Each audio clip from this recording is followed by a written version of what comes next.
Hello, my name is Michael Bennett, and I shall be reciting Quite Frankly by Mark Halliday. They got old. They got old and died. But first they composed plangent depictions of how much they lost and how much cared about losing. Meantime, their hair got thin and more thin as their shoulders went slumpy.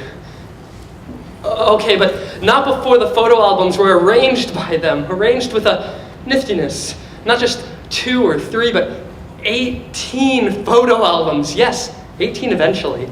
18 albums, proving the beauty of them and not someone else. Them and their relations and friends incontrovertible.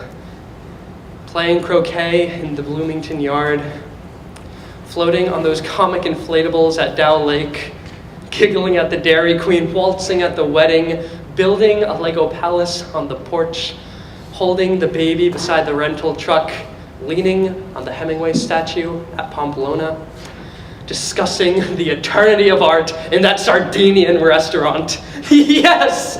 And so, quite frankly, at the end of the day, they got old and died. Okay, sure, but quite frankly, how much does that matter in view of the 18 photo albums, big ones, 13 inches by 12 inches, each composed of such wonderful beauty? Thank you.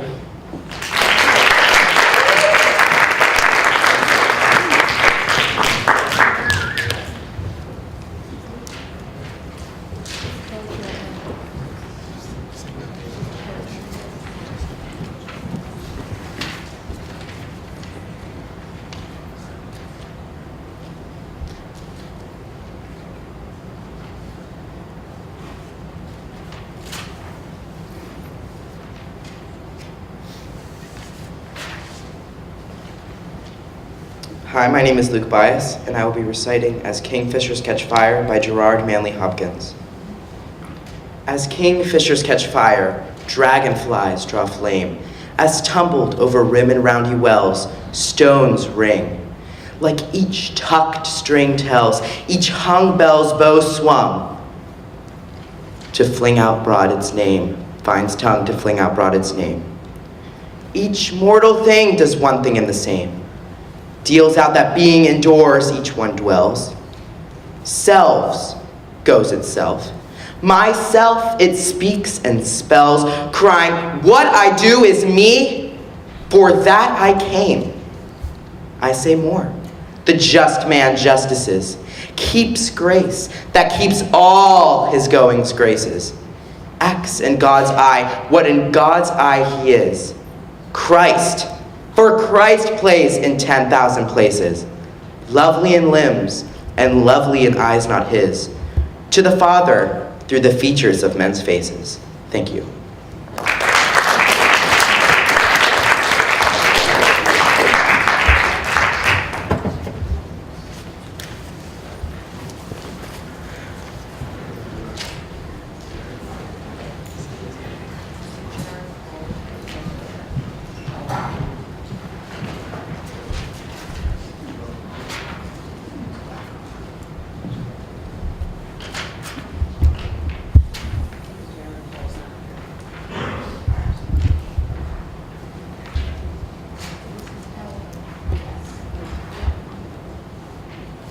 Hi, I'm Ellie and I'll be reciting I Am Offering This Poem by Jimmy Santiago Baca. I am offering this poem to you since I have nothing else to give. Keep it, like a warm coat when winter comes to cover you, or like a pair of thick socks the cold cannot bite through. I love you. I have nothing else to give you, so it is a pot full of yellow corn to warm your belly in winter. It is a scarf for your head to wear over your hair to tie up around your face. I love you. Keep it. Treasure this as you would if you were lost, needing direction in the wilderness life becomes when mature and in the corner of your drawer, tucked away like a cabin or hogan in dense woods, come knocking. and I will answer, give you directions, and let you warm yourself by this fire. Rest by this fire and make you feel safe. I love you. It's all I have to give, and all anyone needs to live and to go on living inside when the world outside no longer cares if you live or die. Remember, I love you. Thank you.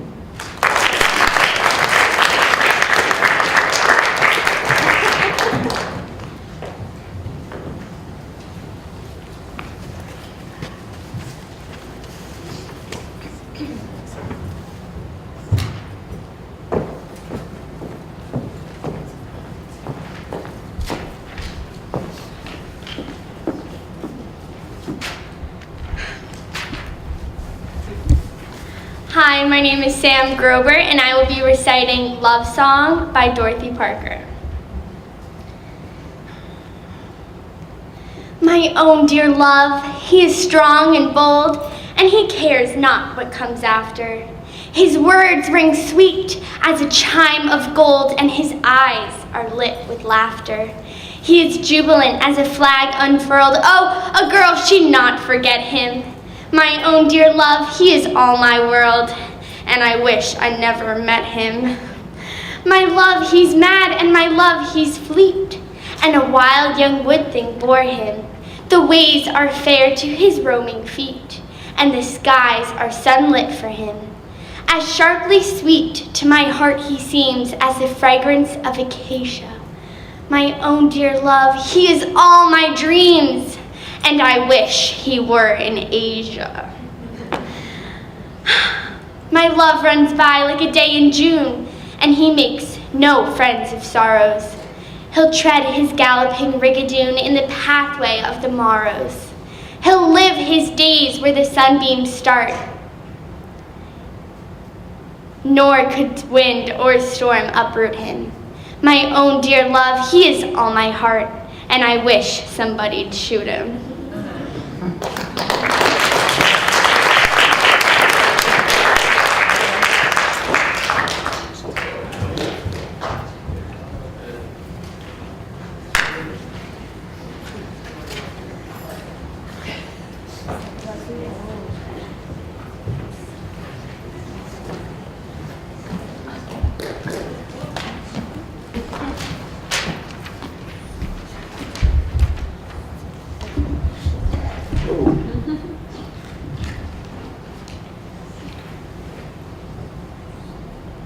All right.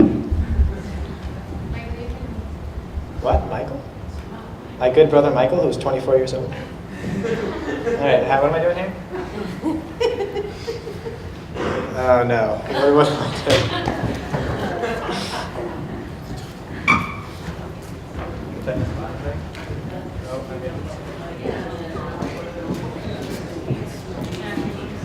It's okay. Oh, sweet. Thank you. My name is Matt Howie, and I will be reciting Eating Poetry by Mark Strand. Ink runs from the corners of my mouth.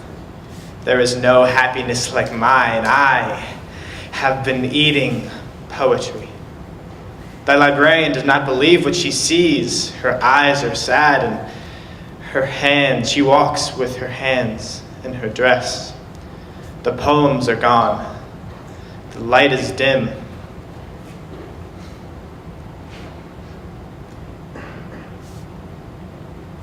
The poems are gone. The light is dim. All right. The dogs are on the basement stairs and coming up. Their eyeballs roll. Their blonde legs burn like brush. The poor librarian begins to stamp her feet and weep. She does not understand. When I get on my knees and lick her hand, she screams. I am a new man. I snarl at her and bark. I romp with glee in the bookish dark.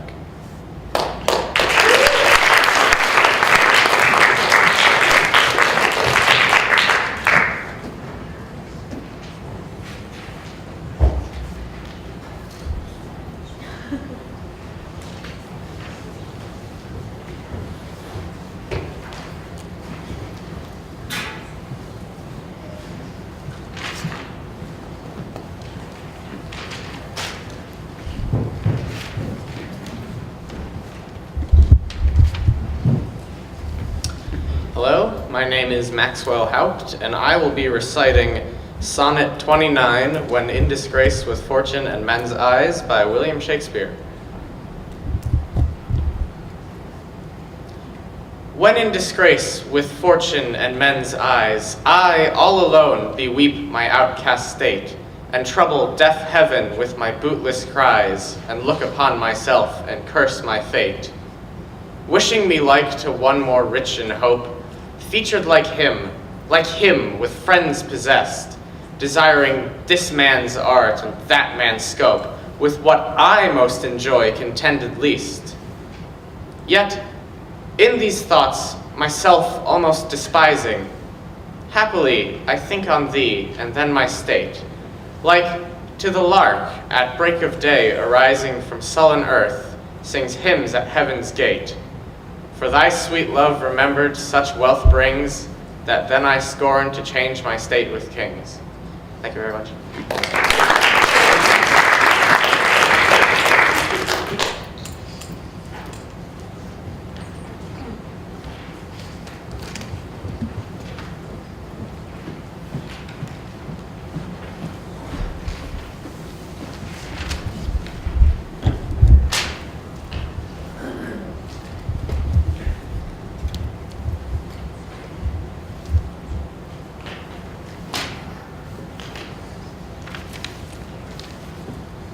My name is Sabrina Liu, and I will be reciting I Am Offering This Poem by Jimmy Santiago Baca.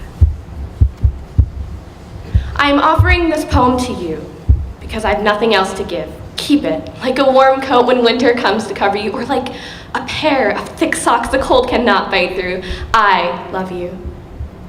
I have nothing else to give you, so it is a pot full of yellow corn to warm your belly in winter. It is a scarf for your head to wear over your hair to tie up around your face. I love you. Keep it. Treasure this as you would if you were lost, needing direction. In the wilderness, life becomes when mature. And in the corner of your drawer, tucked away like a cabin or hogan, in dense woods, come knocking and I will answer. Give you directions and let you warm yourself by this fire. Rest by this fire and make you feel safe. I love you. It's all I have to give and all anyone needs to live, to go on living inside when the world outside no longer cares if you live or die. Remember, I love you. Thank you.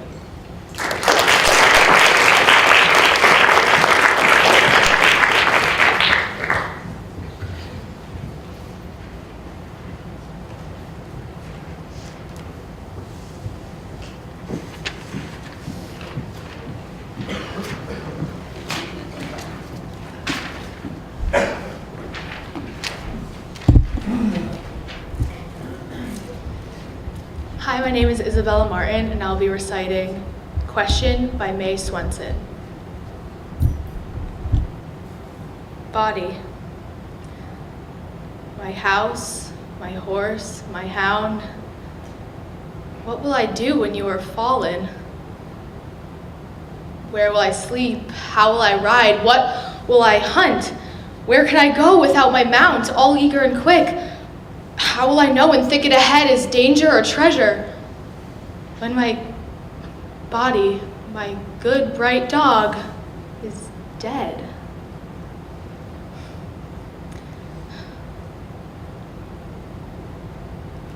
How will it be to lie in the sky without roof or door and wind for an eye,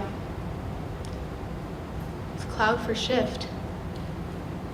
How will I hide? Thank you.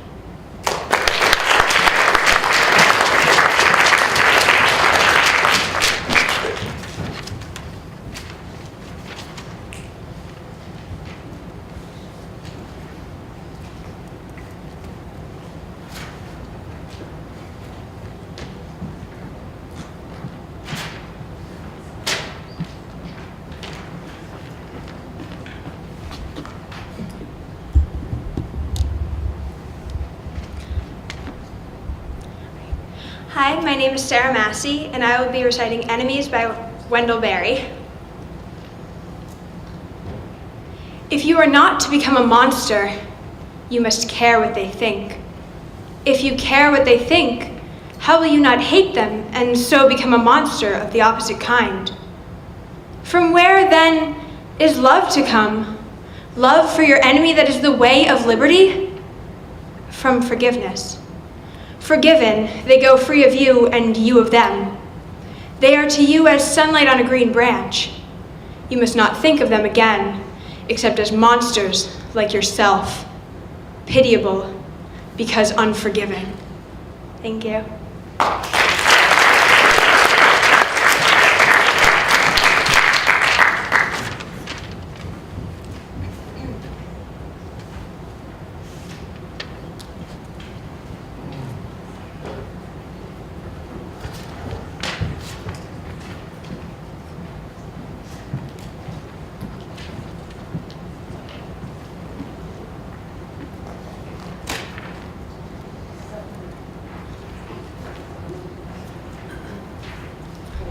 I'm Aidan Mathews, and I will be reciting I'm Trying to Break Your Heart by Kevin Young.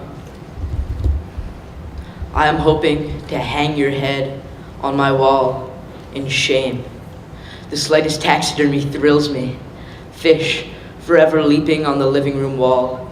Paperweights made from the skulls of small animals. I want to wear your smile on my sleeve and break your heart like a horse or its leg. Weeks of being bucked off, then all at once, you're mine. Put me down. I want to call you thine, to tattoo mercy along my knuckles. I assassin down the avenue. I hope to have you forgotten by noon, to know you by your knees, palsied by prayer. Loneliness is a science. Consider the taxidermist's tender hands, trying to keep from losing skin, the bobcat grin of the living.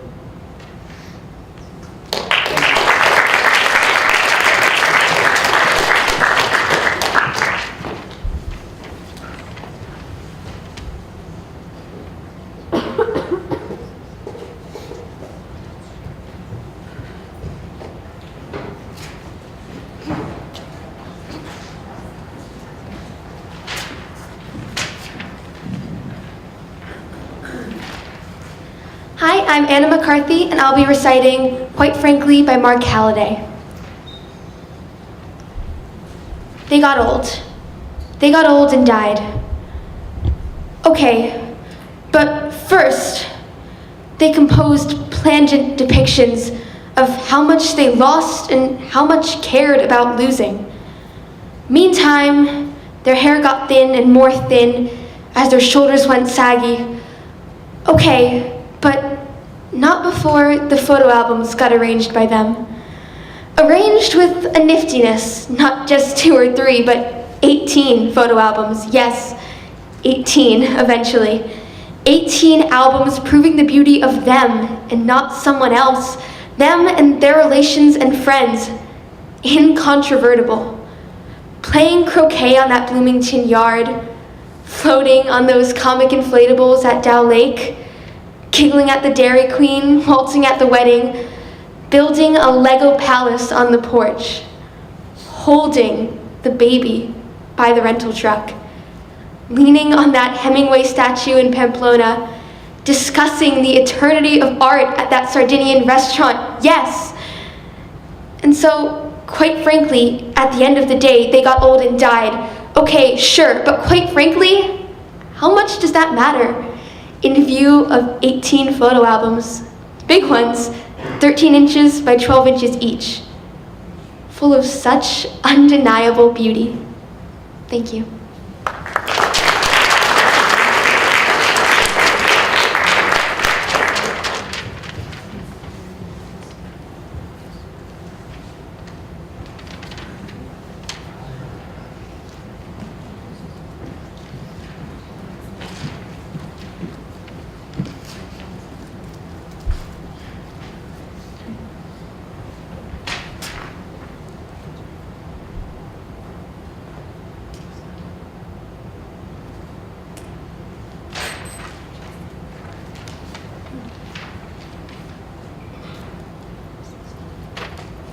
Hi, I'm Molly McCarthy,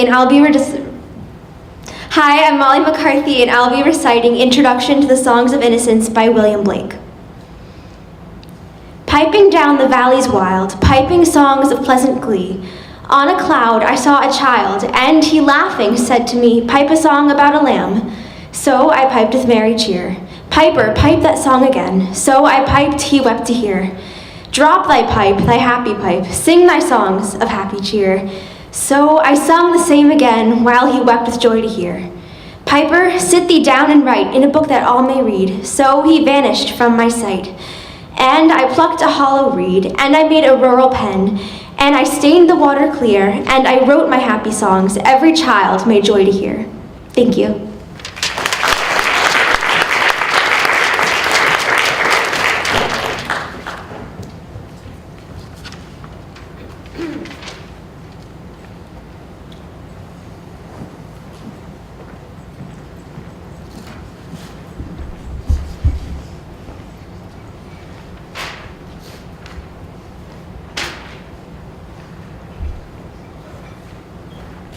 My name is Munter, and I will be reciting Memory as a Hearing Aid by Tony Hoagland. Somewhere, someone is asking a question, and I stand squinting at the room with one hand cupped behind my ear, trying to figure out where that voice is coming from. I may be already an old man, attempting to recall the night his hearing got misplaced, front row center at a battle of the bands where a lot of leather-clad second-rate musicians, amped up to dinosaur proportions, test drove their equipment through our skulls. Each time the drummer threw a tantrum, the guitarist whirled and sprayed us with machine gun riffs as if they wished they could knock us quite literally dead. We called that fun in 1970 when we weren't sure our lives were worth surviving. But I'm here to tell you that they were, and many of us did, despite ourselves, though the road from there to here is paved with dead brain cells, parents shocked into silence, squad cars painting the whole neighborhood the quaking tint and texture of red jelly. Friends, we should have postmarks on our foreheads to show where we have been. We should have pointed ears and polka-dotted skin to show the world what we were thinking when we hot-rodded over God's front lawn and death kept blinking. But here I stand, an average-looking man, staring at a room where someone blonde in braids with a beautiful belief in answers is still asking questions. Through the silence in my dead ear, I can almost hear the future whisper to the past. It says that this is not a test, and everybody passes. Thank you.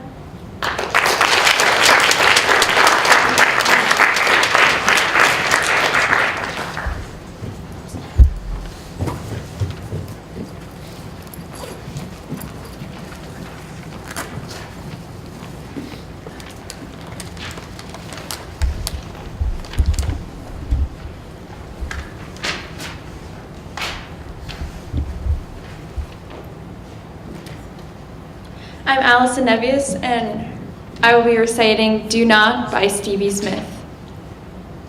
Do not despair of man, and do not scold him. Who are you that you should so lightly hold him?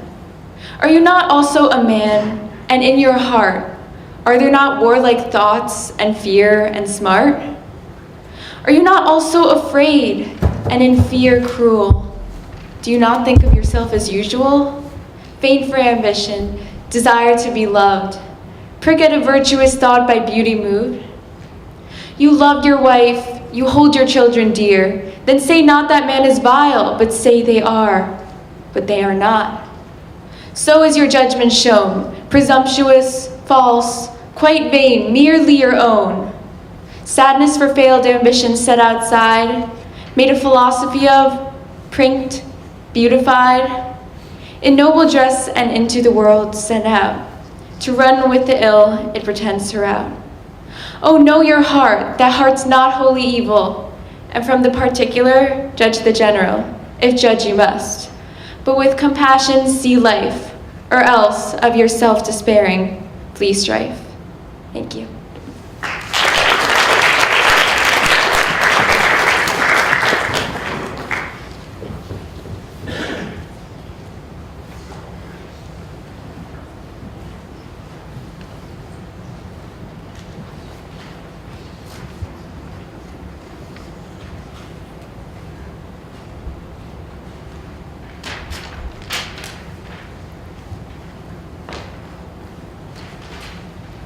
Hello, my name is James Adamanelli. I'll be reciting El Olvido by Judith Ortiz Cofer. It is a dangerous thing to forget the climate of your birthplace, to choke out the voices of dead relatives when in dreams they call you by your secret name. It is dangerous to spurn the clothes you were born to wear for the sake of fashion. Dangerous to use weapons and sharp instruments you are not familiar with. Dangerous to disdain the plaster saints before which your mother kneels, praying with embarrassing fervor that you survive in the place you have chosen to live. A bare, cold room with no pictures on the walls. A forgetting place where she fears you will die of loneliness and exposure. Jesus, Maria y Jose, she says. El olvido is a dangerous thing. Thank you.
Hi, I'm Andrew Rosscutt. I'll be reciting Wave Goodbye by Gerald Stern.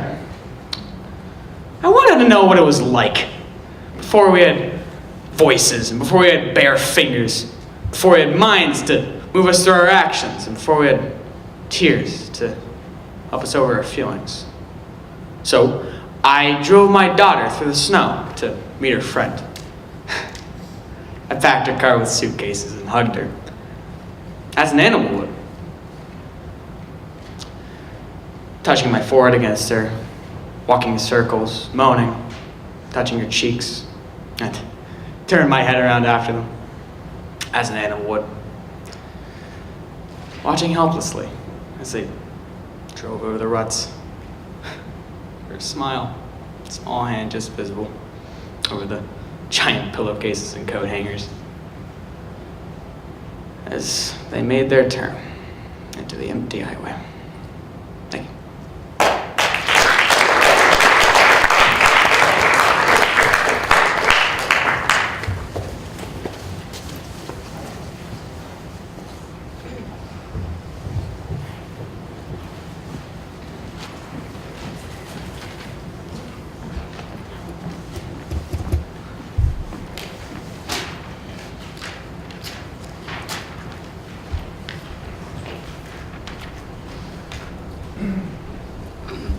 Hi, my name is Sydney Schreck, and I'll be reciting All Hallows Eve by Dorothy Tanning.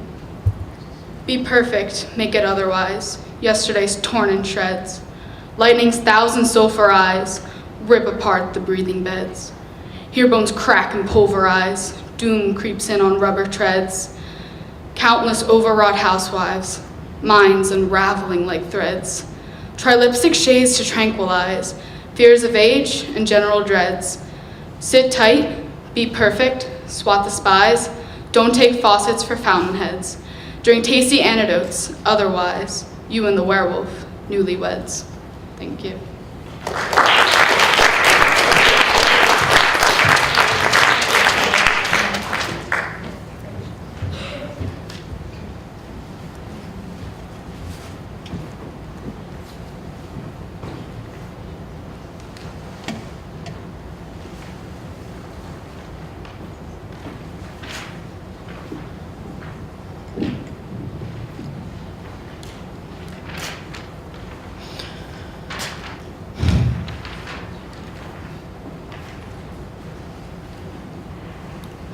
My name is Mitra Sharif, and I will be reciting Bleeding Heart by Carmen Jimenez Smith.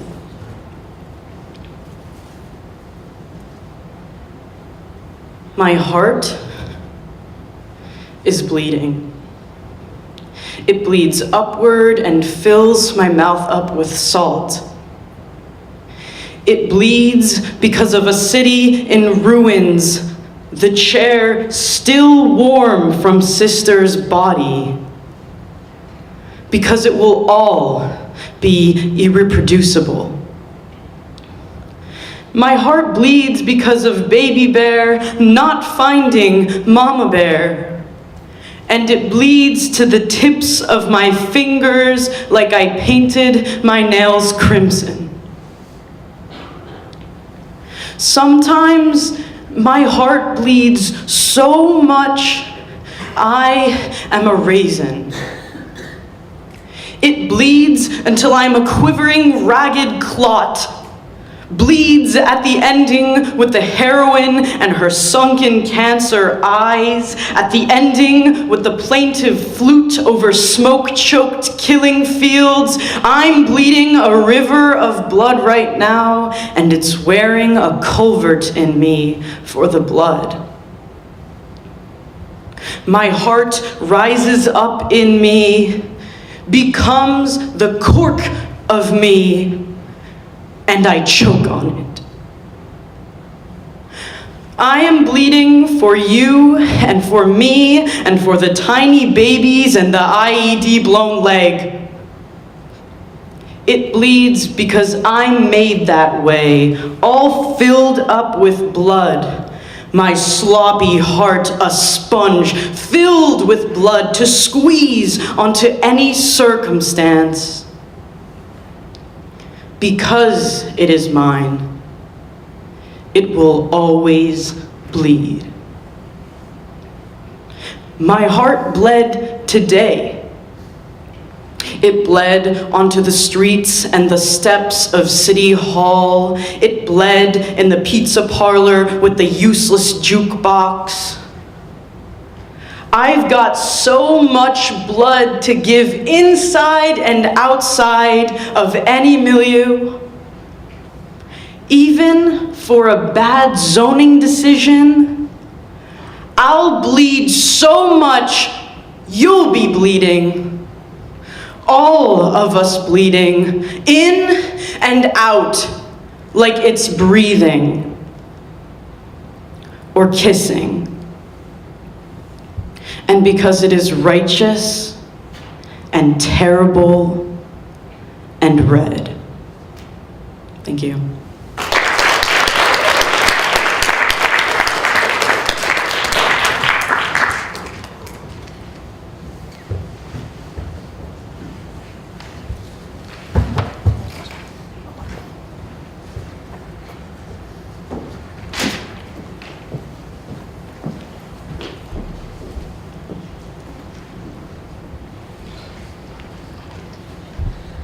Hi, my name is Emmy Smith, and I'll be doing Their Bodies by David Wagner. To the students of anatomy at Indiana University. That gaunt old man came first, his hair as white as your scoured tables. Maybe you'll recollect him by the scars of steel mill burns on the backs of his hands, on the nape of his neck, on his arms and swiny legs. And her, by the adoring innocence of her face, open to all of you in death, as it would have been in life. She would memorize your names and ages and pastimes and hometowns, if she could, but she can't now. So remember her. They believed in doctors, listened to their advice, and followed it faithfully. You should treat them one last time as they would have treated you. They'd been kind to others all their lives and believed in being useful. Remember somewhere Their son is trying hard to believe that you'll learn as much as possible from them as he did, and will do your best to learn politely and truly. They gave away the gift of those bodies. They had their own ways of doing things, always. If you are not certain which ones are theirs, be gentle to everybody. Thank you.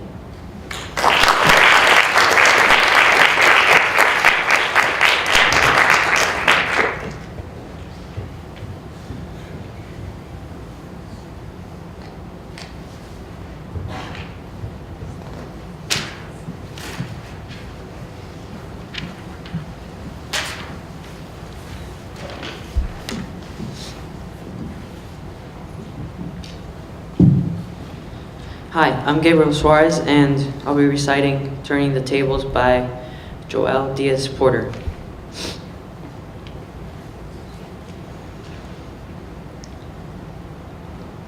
First, hold the needle. Like a lover's hand, lower it slowly. Let it tongue the record's ear. Then cultivate the sweet beats, blooming in the valley of the groove. Laugh at folks that make requests. What chef would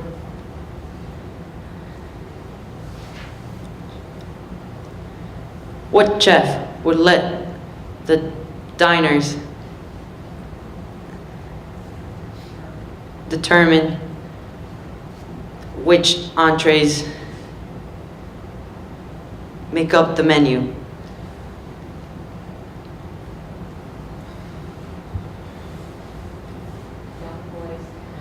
Young boys think it's about flashy flicks of the wrist. But it's about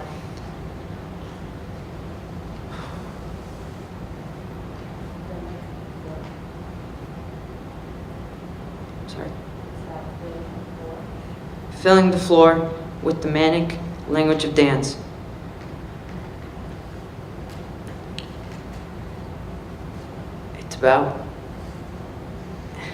It's about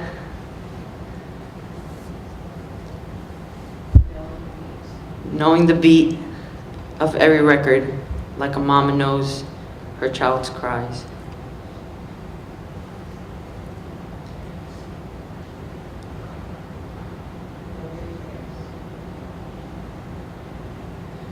Nobody cares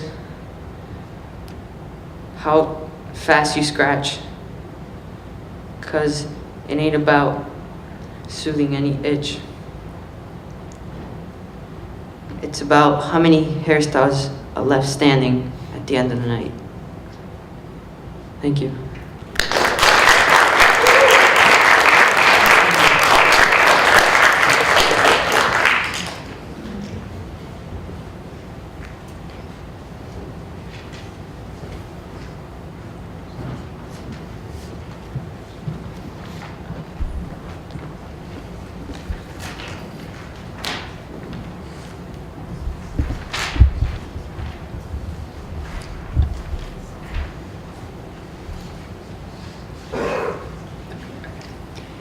I'm Jane Taylor, and I'm going to be reciting What I Learned from the Incredible Hulk by Amy Nizuka Matatil.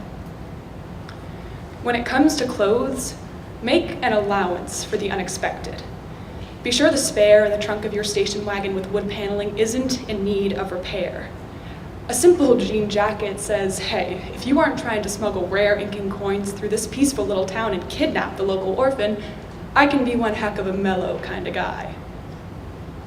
But no matter how angry a man gets, a smile and a soft stroke on his bicep can work wonders. I learned that male chests also have nipples, warm and established. Green doesn't always mean envy. It's the meadows full of clovers and chicory the Hulk seeks for rest, a return to normal. And sometimes, a woman gets to go with him. Her tiny hands correcting his rumpled hair, the cuts in his hand. Green is the space between water and sun, cover for a quiet man. Each rib shuttling drops of liquid light. Thank you.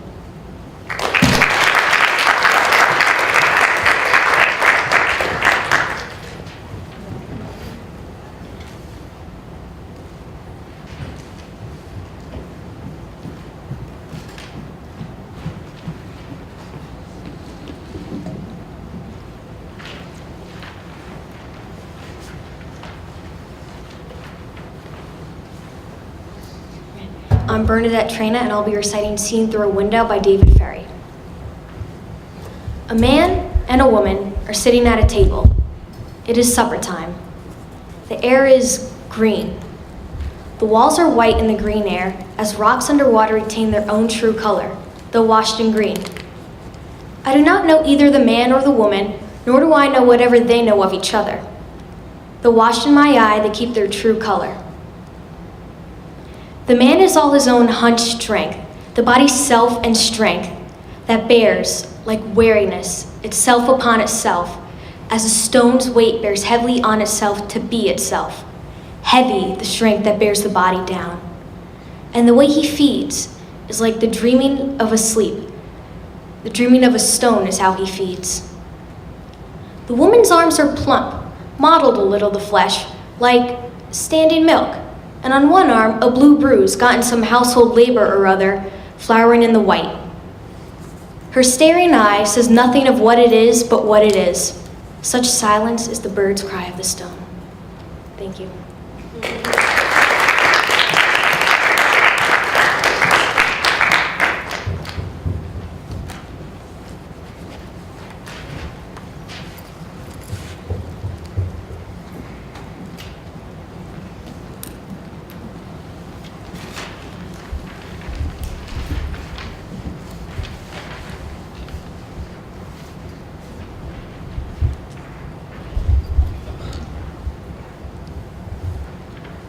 My name is Emma Voorhees, and I shall be reciting The Children's Hour by Henry Wadsworth Longfellow. Between the dark and the daylight, when the night is beginning to lower, comes a pause in the day's occupations that is known as the children's hour. I hear it in the chamber above me, the patter of little feet, the sound of a door that is opened, and voices soft and sweet. From my study, I see in the lamplight, descending the broad hall stair, grave Alice, and laughing Allegra, and Edith with golden hair. A whisper, and then a silence. Yet I know by their merry eyes they are plotting and planning together to take me by surprise. A sudden rush from the stairway, a sudden raid from the hall. By 3 doors left unguarded, they enter my castle wall. They climb up into my turret, or the arms and back of my chair. If I try to escape, they surround me. They seem to be everywhere. They almost devour me with kisses, their arms about me entwine, till I think of the Bishop of Bingen in his mouse tower on the Rhine. Do you think, O blue-eyed banditti, because you have scaled my wall, that such an old mustache as I am is not a match for you all? I have you fast in my fortress, and will not let you depart, but put you down into the dungeon in the round tower of my heart. And there will I keep you forever, yes, forever and a day, till the walls shall crumble to ruin and molder in dust away. Thank you.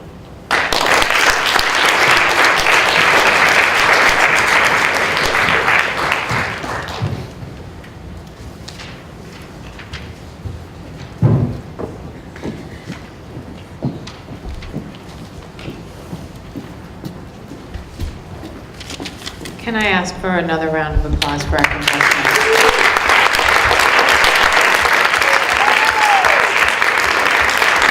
You all did an incredible job. I am so happy that I'm not a judge.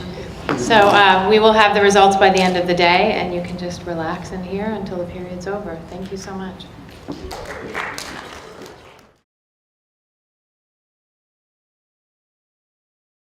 Okay. What were your expectations entering the competition? I've done this for the past 2 years, so this is my third year doing it. And I expected a really competitive group this year because so many people were into it, and I was going up against a lot of really talented people with some awesome voices, stage presences. So I was really excited, and I tried to just prepare as the best I could, and I think I did. Okay. Were you at any point nervous watching all of your opponents say their poems? I was definitely nervous. In fact, one of my poems, Bleeding Heart by Carmen Jimenez Smith, another girl also performed the same one before I did. She did that in her first round, and I did it in the second. So I sat against the stage facing backwards so I wouldn't see a thing she did. But from what I could hear, she articulated so well, and it sounded really great, but I just didn't want to see anything. And I mean, that made me pretty nervous, but I was really happy for everyone who did it because it takes so much guts to get up there. I think everyone has some nerves, even if you've done it a million times perfectly. When you were speaking on stage, did you ever feel like you were going to mess up? I feel like there's no time to think about that, and you really it's gotta come or else, and I had done, the first one I had done millions of times perfectly fine.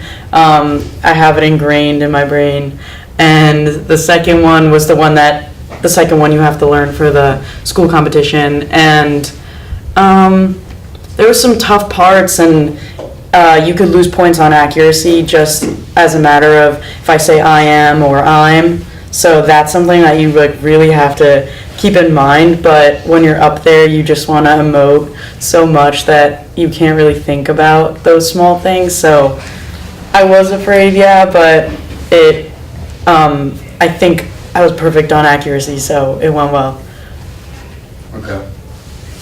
Did you know you were going to win after you finished? No, absolutely not. I was watching the judges' reactions to a bunch of the people, and they were really in awe. And I didn't get a chance to check out what the judges' reactions were to me because I was just focused on it, doing it, walking off stage, not falling over, all those things. But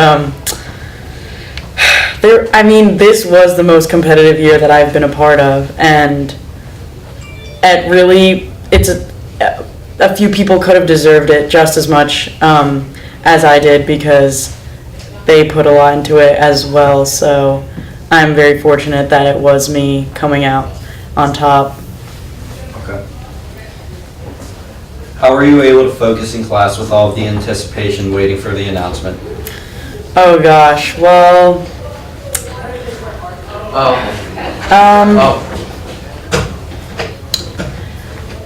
It was really difficult, and I was thinking about it a lot, and I was just really excited, and I thought about it every single period for a lot of the day.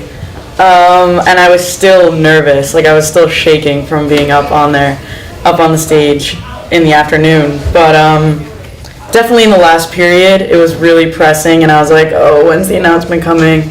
And I was really excited for it.